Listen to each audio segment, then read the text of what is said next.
Bien, muy buenas tardes, ¿cómo se encuentran? Espero que todo bien. Nos tocaba llevar algo sobre lo que es estadística inferencial, específicamente las pruebas de normalidad. Ya vamos a ir ingresando a lo que son a las pruebas tanto paramétricas como no paramétricas, pero sin embargo, ustedes necesitan repasar lo anteriormente avanzado y además de las pruebas de normalidad, vamos a ejecutar no en fórmulas, sino más en el SPSS, donde se encuentran estas pruebas y que van a ayudar a poder analizar sus distintos resultados.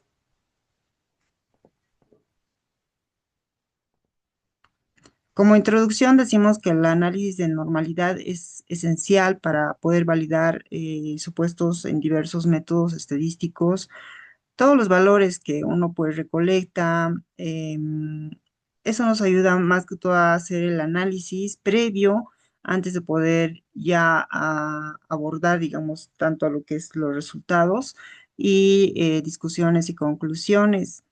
Garantiza que estos datos se ajusten a una distribución normal y bueno, y aunque no tenga una distribución normal, de igual manera se puede llegar a aplicar otros estadísticos también. De esa manera, permitiendo la aplicación de pruebas adecuadas, ya no que se pruebas paramétricas como no paramétricas, entonces es previo a esto. En esta presentación se abordarán las pruebas formales e informales, ahorita las vamos a conocer, y además de su implementación en programas informáticos, ¿no? Específicamente no nos vamos a hacer muchas complicaciones, vamos a ver más que todo en el SPSS. Los conceptos de las pruebas de normalidad, esas pruebas de normalidad son técnicas estadísticas que determinan si un conjunto de datos se distribuye de forma normal.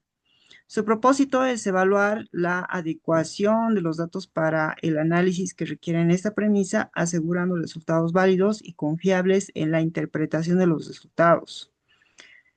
Estas pruebas de normalidad son herramientas estadísticas que están diseñadas a comprobar el conjunto de datos que se ajusta con precisión a lo esperado en la distribución normal. Proporcionan una medida clara de cuán similares se encuentran en esta campana de Gauss, ya que son esos son los valores en donde muestra lo que es una distribución normal.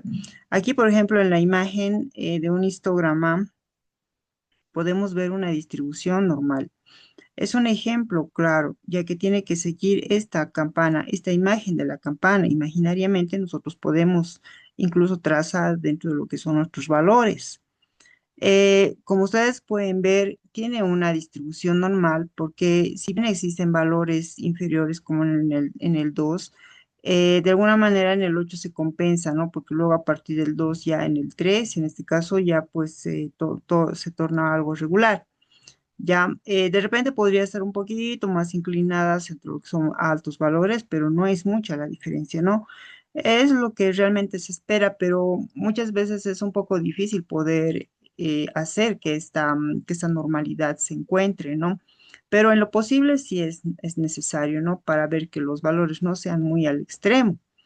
Digamos, vamos a suponer, por ejemplo, si en una determinada materia las notas son demasiado altas, pues la normalidad no está, digamos, de acorde, digamos, con lo esperado, porque sabemos que en todos los estudiantes tienen diferentes calificaciones, ¿no? Algunos tendrán altos, otros moderados y otros bajos, ¿no? Y no tendría que estar todos altos, ¿no? Todos arriba de 80, 90, ¿no? Entonces es un poco difícil. Ahí la normalidad ya está inclinándose a un valor, entonces ahí ya existe algo extraño, ¿no? Por la cual es preciso poder analizar, ¿no? Todo lo que son los datos obtenidos. Entonces, verificar la normalidad es un paso muy importante del procesamiento y la exploración de los datos. Desvirtuar este supuesto puede afectar la validez de la técnica, ¿sí?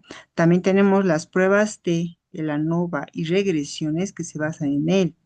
Los datos no normales pueden causar valores P, intervalos de confianza y pruebas de significancia inexactos. O sea, si mi prueba informal, digamos, no se encuentra normal, entonces obviamente mis intervalos de confianza y todo lo que son los estadísticos que ayudan, digamos, a poder corroborar los datos van a ser inexactos. Además, dice, las desviaciones de normalidad pueden ocurrir debido a las siguientes causas.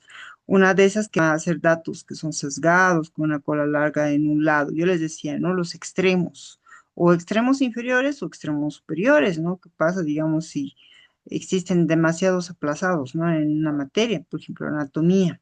Entonces, demasiado, es decir, casi 90% de reprobados, quiere decir que pues hay algo raro, ¿no? Porque en realidad no debería de ocurrir, porque sabemos que en todo lado siempre va a haber estudiantes buenos, medianos, o sea, en el aspecto académico, y bajos.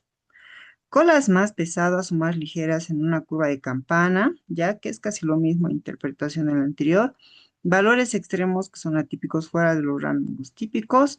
Varianza desigual, ¿no? A medida que cambian otras variables.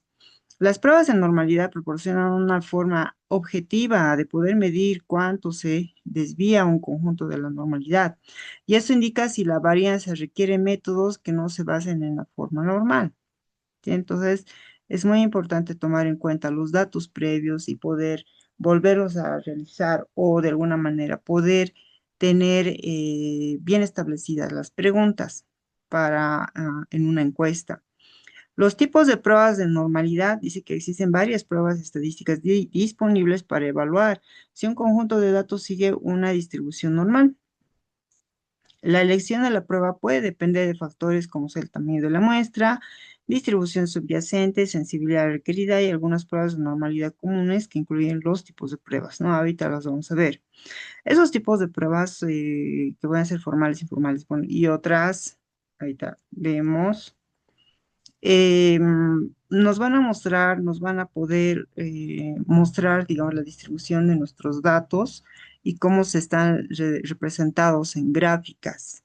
En este caso, por ejemplo, tenemos las gráficas de probabilidad normal, que son técnicas, gráficas que representan los cuantiles de los datos frente a los cuantiles de una distribución normal. Sabemos que los cuantiles puede estar representado de acuerdo a cuántas secciones yo voy a dividir mis datos. ¿Se acuerdan que hemos realizado acerca de los cuartiles? Ya, que eran cuatro, ¿no ve? Que eran como un cuartil uno, cuartil 2, el cuartil 3, ¿no? Sí, cuartil 3 es lo que hemos realizado en la anterior clase, ¿no? Y hemos repartido en cuartiles, ¿ya?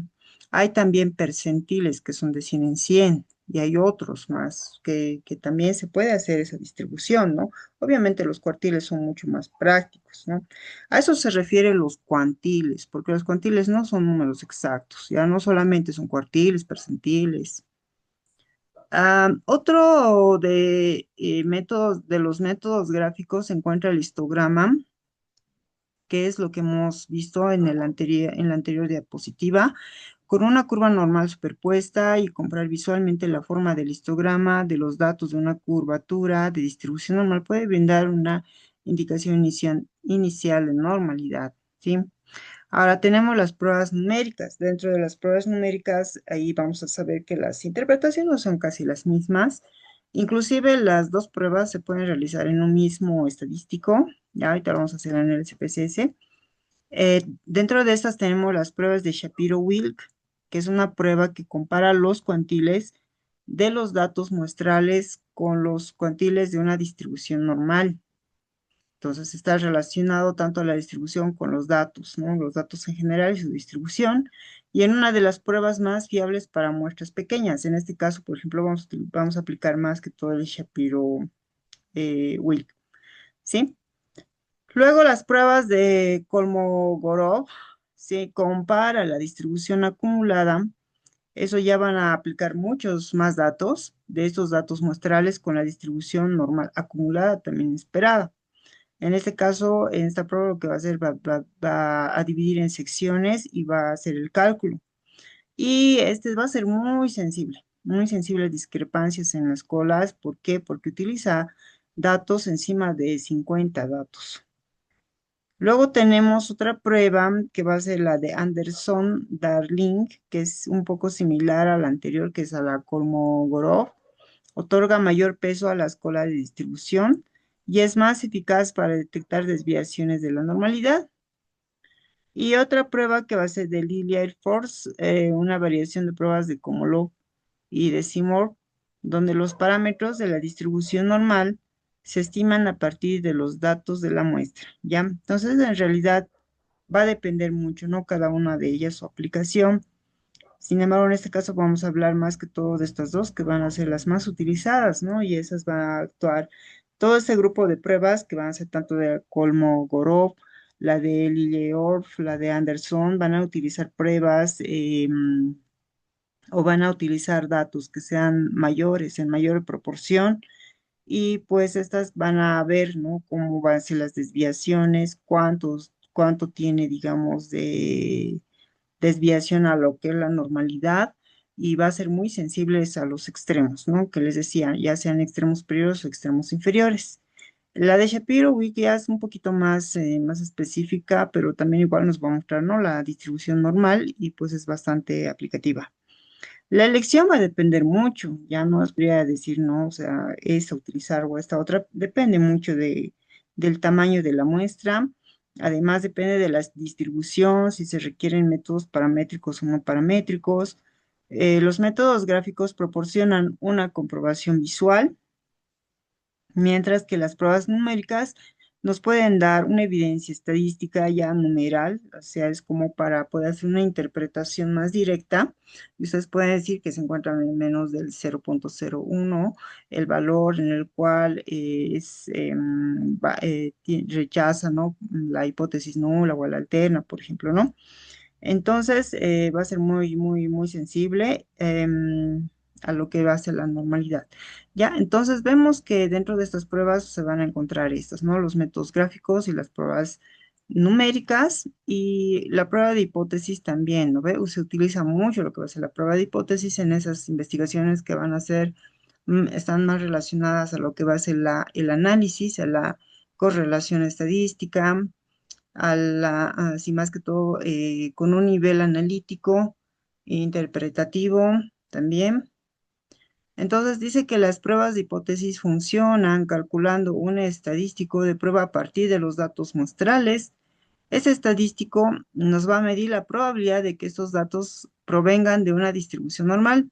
El valor P es el resultado, ¿no? En realidad es un resultado estadístico de esta prueba. Si este valor P, dice, es inferior al nivel de significancia seleccionada comúnmente 0,05, ¿sí? Hace rato creo que dije 0,01, no. En realidad, el dato más comúnmente utilizado va a ser el 0,05. Ya eso lo tienen que tomar en cuenta. Esto indica una evidencia sólida en contra de la hipótesis nula. Eso de verdad que no es muy bueno, ¿no? Cuando el valor se encuentra menos a este valor. En este caso rechazaríamos lo que va a ser la hipótesis nula, ¿no? Y si en caso fuera una hipótesis alterna, también se rechaza, ¿no? Cuando el valor es menos de 0,05. Y concluiríamos que es probable que los datos no sigan una distribución normal. Si el valor P supera lo que va a ser el nivel de significancia, que el nivel de significancia decimos que va a ser 0,05, en este caso no se rechaza, se acepta en realidad, ¿no? Ya sea la hipótesis nula o la hipótesis alterna, y eso significa que los datos no difieren significativamente de una distribución normal y que está basada en esta muestra. Es importante tener en cuenta que no rechazar la hipótesis nula no prueba definitivamente la normalidad. Simplemente significa que no hay suficiente evidencia en esta muestra para concluir que es normal. Con muestras de mayor tamaño, incluso pequeñas desviaciones de la normalidad pueden detectarse como estadísticamente significativas. Sin caso, no existe, digamos, mucha variabilidad. Las pruebas de hipótesis se basan en un supuesto de que la hipótesis nula sea verdadera. Existen pruebas no paramétricas, ¿sí? Que no requieren de este supuesto de normalidad. Eso es una alternativa, ¿no? Entonces, en caso de que no existan una normalidad, cuando los valores sean inferiores al, ay, perdón, ¿dónde me fue? que sean inferiores a 0,05, entonces podríamos utilizar pruebas no paramétricas, ¿ya? Entonces, en este caso se pueden utilizar estas pruebas que vamos a avanzar la próxima semana. La importancia del análisis de los datos. La normalidad de los datos es crucial para la validez de muchos análisis estadísticos. Entonces, eso nos asegura que estos datos se puedan distribuir de forma normal y de repente podríamos utilizar ciertas técnicas como será ANOVA, regresiones lineales, igual dependiendo de los valores, las numerales. La identificación de la normalidad nos permite a los analistas tomar decisiones informada sobre el uso de los métodos estadísticos. De esa manera se podría optimizar la interpretación y la visibilidad de estos resultados, ¿no? Por lo tanto, estas van a ser, ¿no? Eso va a depender mucho de la investigación, de lo que yo quiero mostrar. Métodos de pruebas de normalidad. Dentro de las pruebas de la normalidad vamos a tener las pruebas informales y las pruebas formales. Dentro de las pruebas informales son bastante útiles. Esas nos permiten observar la normalidad. Esas están representadas por gráficos, ¿ya? Bueno, estos no son, los que están en el fondo no son precisamente esos gráficos, pero es más o menos para que ustedes puedan ver. Ahora, ¿cuáles van a ser esos gráficos? El histograma es como les había mostrado inicialmente, ¿se acuerdan? Hemos visto, este es un histograma y aquí es la distribución normal, no se va ni muy al extremo ni muy al otro extremo, ¿no? Entonces yo les había explicado lo que es el histograma. Ah, puede ser diagramas, ¿no? Hay algunos diagramas que se encuentran, digamos, de una forma oblicua, ¿ya? Y están mostrando como un punteado, digamos, ¿no? O pueden ser de cajas, ¿no? Ahí vamos a ver las cajas, por ejemplo, y estas permiten una visual en la distribución de los datos, sin embargo, no proporcionan resultados estadísticos concluyentes, solamente hace que nosotros podamos observar y deben completamente con pruebas formales para la validación robusta de estos datos, ¿no? Entonces, eso solamente es un vistazo, por eso se denominan como pruebas informales. Ahora, esas son las pruebas formales, en realidad, ¿ya? Entonces, habíamos mencionado que vamos a hablar de dos específicamente, que van a ser el test de Shapiro-Wilk y el test de Kolmogorov. Estas pruebas ofrecen un enfoque estadístico mucho más riguroso para poder determinar la normalidad. Cuantifican en realidad lo que es la conformidad de estos datos con la distribución normal. Estas pruebas calculan el p-valor y te van a mostrar en datos numéricos. Indican esto si aceptan o rechazan la hipótesis. Ya nos estamos refiriendo a la hipótesis de normalidad, proporcionando una base sólida para la selección del análisis estadístico. Entonces, decimos que la mayoría utiliza un P mayor o menor a 0,05. ¿Sí? Si el p-valor es mayor que 0,05, no se puede rechazar la hipótesis, más lo contrario, se acepta, ¿no? Aquí podemos utilizar hipótesis nula, podemos utilizar hipótesis alterna. Entonces, eso quiere decir que es una distribución normal. Eso sugiere que estos datos puedan seguir una distribución normal, ¿no? Entonces, luego, si tenemos un valor p menor o igual a 0,05, entonces se rechaza la hipótesis nula o ya sea nula o alterna. Entonces, que la distribución no es normal. ¿Ya? Entonces, cuando es inferior no es normal, cuando es superior sí es normal. Por lo tanto, en este caso, se sugiere que estos datos no siguen una distribución normal. Ahora, ¿eso qué se tendría que hacer con estos resultados? Las acciones a tomar. Dice, si la distribución es normal, entonces se puede utilizar pruebas paramétricas para analizar estos datos, ¿ya? Como les había indicado, la próxima semana vamos a ir avanzando lo que son pruebas paramétricas y las pruebas no paramétricas. Pero si la distribución no es normal, entonces se pueden utilizar pruebas no paramétricas o transformaciones de datos para normalizar esa distribución. Entonces, algunos estadísticos que pueden transformar los datos, pueden alterar o pueden quitar preguntas, ¿sí? Yo les había mencionado, ¿no? Entonces, en los otros estadísticos que inclusive les podrían sugerir qué preguntas pueden retirarlas. La combinación de estas pruebas formales e informales son muy importantes y tienen una perspectiva integral, o sea, es decir, ambas se complementan. Mientras que estas pruebas informales permiten solamente una evaluación visual. Observamos solamente las gráficas, observamos cómo están mis datos, están muy dispersos, mis datos están muy a la parte central y pues eso nos ayuda, ¿no? A poder tomar ciertas conductas. Utilizar ambos enfoques aumenta la confianza en los resultados. ¿Sí? Es necesario realizar ambos porque ambos se complementan, ¿no? Y las decisiones analíticas que se tomen basadas en dichos datos. Dentro de lo que son las conclusiones, entonces decimos que esas son muy importantes. Nos ayuda mucho para la validez y el análisis estadístico. La elección de estos métodos adecuados y de esa forma informal deben basarse mucho en lo que es en el contexto y la naturaleza de los datos. Ya, entonces, ustedes tienen que saber diferenciar lo que son datos cualitativos, cuantitativos, tienen una característica ordinal, nominal, en escala, ¿no? Sobre todo para los de escala. La correcta interpretación de los resultados nos permitirá optimizar los procesos analíticos y mejorar la toma de decisiones en diferentes áreas del estudio, ¿sí? Entonces, esto es muy importante. Bien, ¿qué es lo que tienen que realizar en la tarea? Ya, en la tarea lo que tienen que realizar va a ser una grabación de no más de 3 minutos. Em, em, Van a realizar esta diapositiva, yo les voy a pasar en formato PDF, número de hijos, ingresos y talla. Ya a partir del Excel que les voy a enviar también al Classroom y van a utilizar el SPSS. ¿Qué van a realizar? Van a realizar la mediana, la moda, la media, los cuartiles, ya, entonces, los cuartiles, la varianza, rango, desviación estándar, histograma.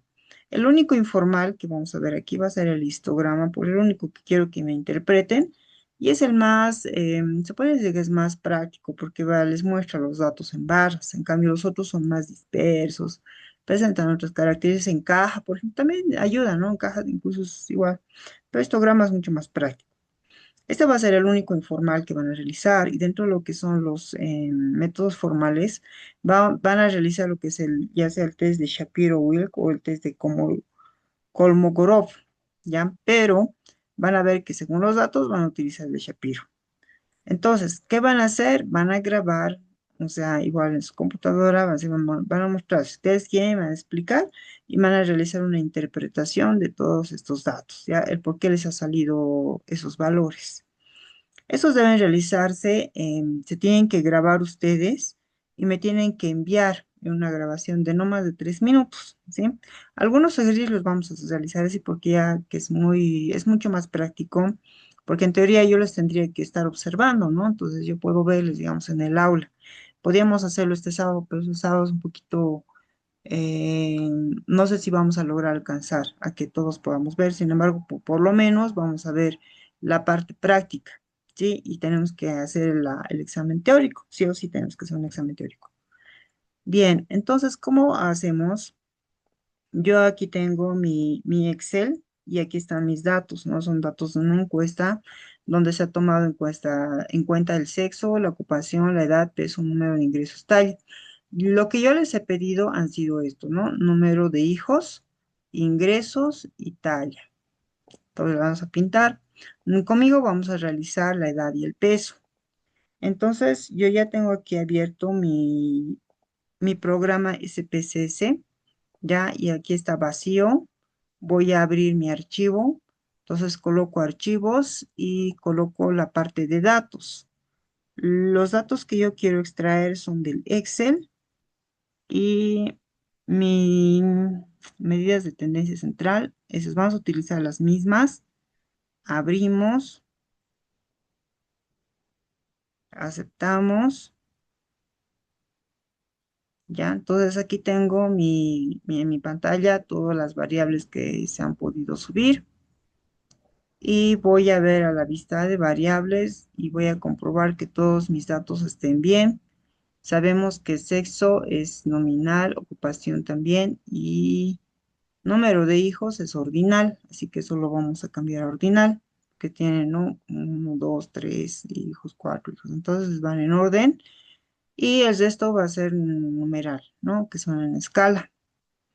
Bueno, me vuelvo a vista de datos, o ahí también puedo trabajar. Lo que hago es buscar, primero analizar. En analizar, yo pongo datos descriptivos. Este de arriba me está molestando un poquito. Ya, entonces datos descriptivos, lo que puedo ver son frecuencias. En caso de frecuencias, yo les había mencionado, ¿no? Que voy a realizar edad, peso. A ver, sí, edad, peso.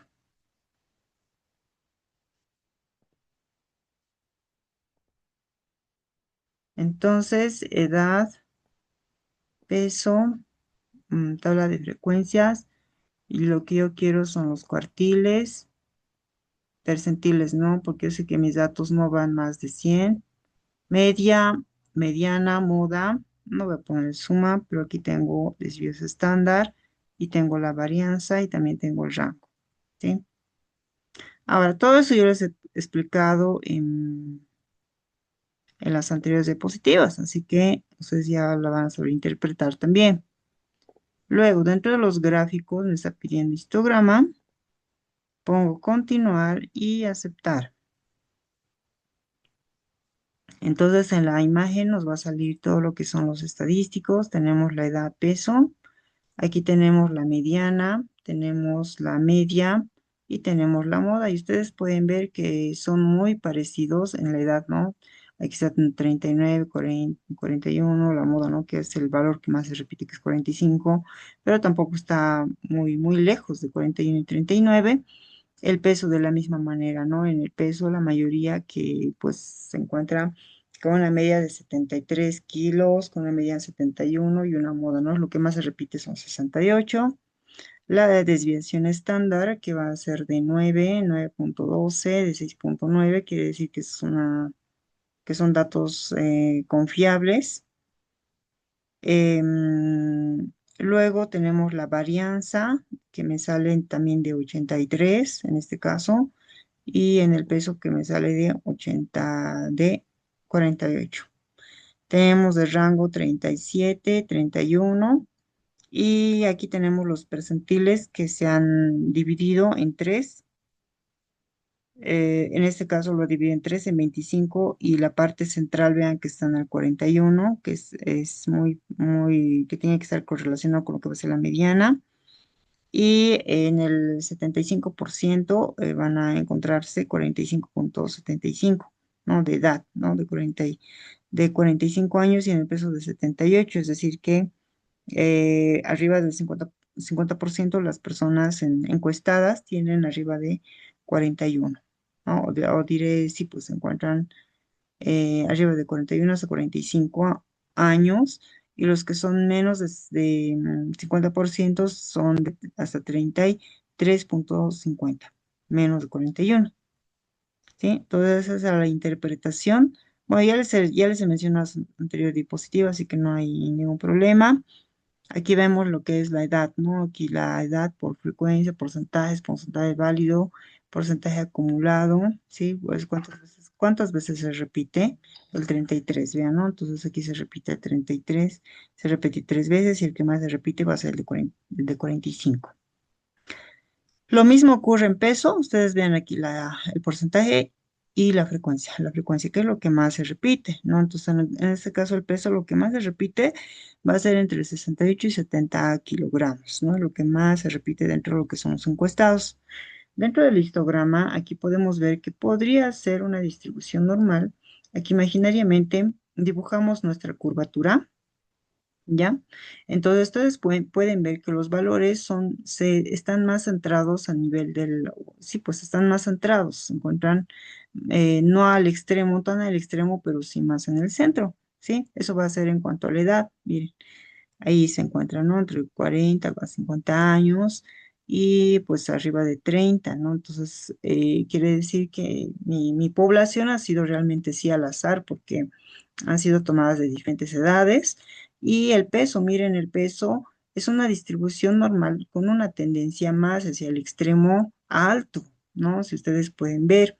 Si bien se caracteriza por ser algo normal, ¿por qué? Porque aquí tenemos, digamos, un peso, digamos, entre 50 a 60, tenemos arriba de 60, ¿no? Muchas personas que están con sobrepeso, con sobrepeso y estas personas tienen 70, de 70, 80, 90, ¿no? Entonces eso es en realidad al peso. Ahora podemos hacer tablas cruzadas, ¿no? Se pueden hacer tablas cruzadas relacionado al peso con por ejemplo, el peso con la edad, ¿no? Pues son personas también mayores, ¿no? Si se dan cuenta. Entonces, esa va a ser el histograma, ¿no? Entonces, también tienen que saber interpretar con el resto de los valores. Vamos a volver entonces al SPSS. ¿Y qué es lo que también nos ha pedido? Nos ha pedido hacer las pruebas de normalidad, ¿no? Que van a ser formales e informales. Dentro de las informales ya hemos visto el histograma, así que no hay mucho problema, pero de igual manera les voy a mostrar otros para que ustedes vean. Entonces pongo en analizar, coloco estadísticos descriptivos, esta vez me voy a explorar. Entonces, ¿qué me ha pedido? Me ha pedido la edad y me ha pedido el peso, ¿sí? Entonces yo voy a analizar estos valores dependientes, ¿sí? Y voy a colocar estadísticos. En estadísticos descriptivos, yo quiero que mi intervalo de confianza para la media sea de un 95%. No voy a colocar más porque no son percentiles, ¿no? Tampoco estimadores M, tampoco lo voy a realizar. Gráficos, puedo poner tallo hojas o puedo colocar también histograma. Tallo hojas también es una forma de interpretación, ¿no? Pero en este caso vamos a hablar más del histograma. Después, gráficos de normalidad, eso sí o sí lo tenemos que hacer. Vamos a continuar. Luego no colocamos otras opciones, ¿no? Porque esas son para incluir, simular muestreos, tampoco nos habilita. Ponemos aceptar. Dentro de lo que es las imágenes que ya aparecen en esta ventana, existen, ¿no ven? El resumen del procesamiento de los datos. Entonces ahí tenemos, ¿no? Que la población total ha sido de 24, tanto para edad, peso. Sí, también tienen válido en porcentajes. Y también tenemos los datos descriptivos, ¿no? Mm, en la media, aquí tenemos la media, no sé qué, 25% de intervalo para la media, un límite superior y un límite inferior. Eso solamente nos está hablando de la edad, ¿sí? Esta va a ser como un resumen, ¿no? De lo que hemos visto en el anterior estadístico, que también nos muestra. La media recortada en porcentajes.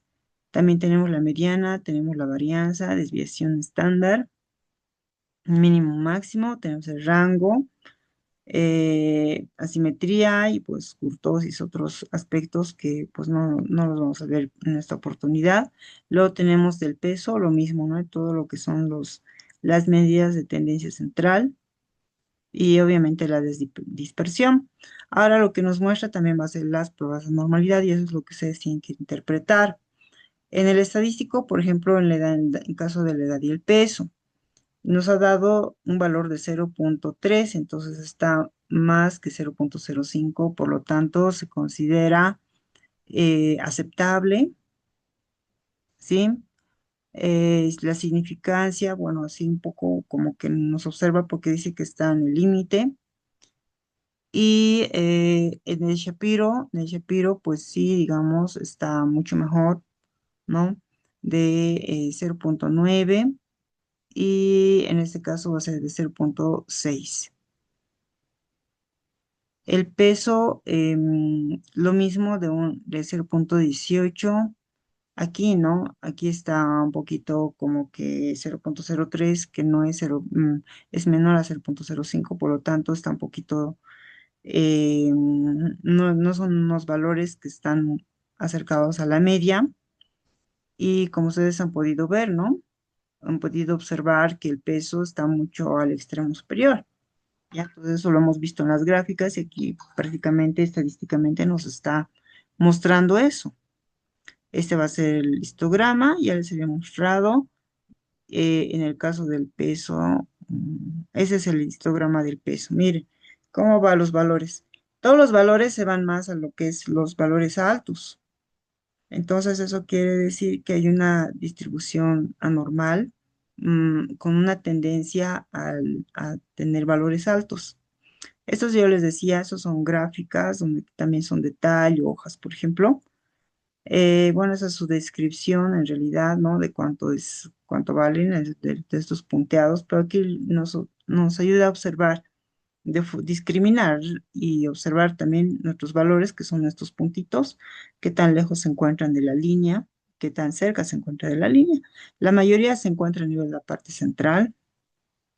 En ese caso, por ejemplo, en el caso de la edad, o en esta otra gráfica que ya es en horizontal, se encuentran dispersos y estas son las cajitas, ya que pues no está tampoco muy a la edad, ¿no ve? Que están dentro de las cajas, que son en realidad personas mayores. ¿Se acuerdan que teníamos más jóvenes y por lo tanto los sueldos también eran, ¿no? Bajos en algunas edades? Y aquí tenemos el histograma que les he mostrado. También tenemos este gráfico en hojas. Ya, esta va a ser también la dispersión a nivel de esta línea perpendicular, no paralela, ¿cómo se llama? Y esta otra línea que va a ser horizontal, igual la dispersión de los valores y la cajita, ¿no? Que igual nos muestra, ¿no? La cajita, miren la línea donde está, se encuentra muy al inferior, quiere decir que los datos son más con una tendencia a la parte superior. Listo, entonces eso sería, muchachos. Espero que hayan comprendido. No se compliquen mucho, solamente hagan lo que se les está pidiendo en las diapositivas y pues si tienen alguna pregunta voy a estar atenta, ya sea al WhatsApp. El día sábado tenemos que dar el examen, sí o sí tenemos que dar el examen, ya el examen teórico de las dos prácticas, que me parece mucho más cómodo si pues en uno solo, ¿no? Puedan dar y no en días, en dos, uno por día, ¿no? Entonces es un poco más práctico y asimismo ustedes, como son temas que se complementan, van a tener una mejor asimilación de la parte teórica y vamos a hacer la parte práctica también, pero la que vale nota en realidad va a ser esto, ¿no? El video que ustedes van a enviar, cada uno, ¿sí? Bien, muchachos, eso sería todo y voy a estar atenta a cualquier consulta. Gracias.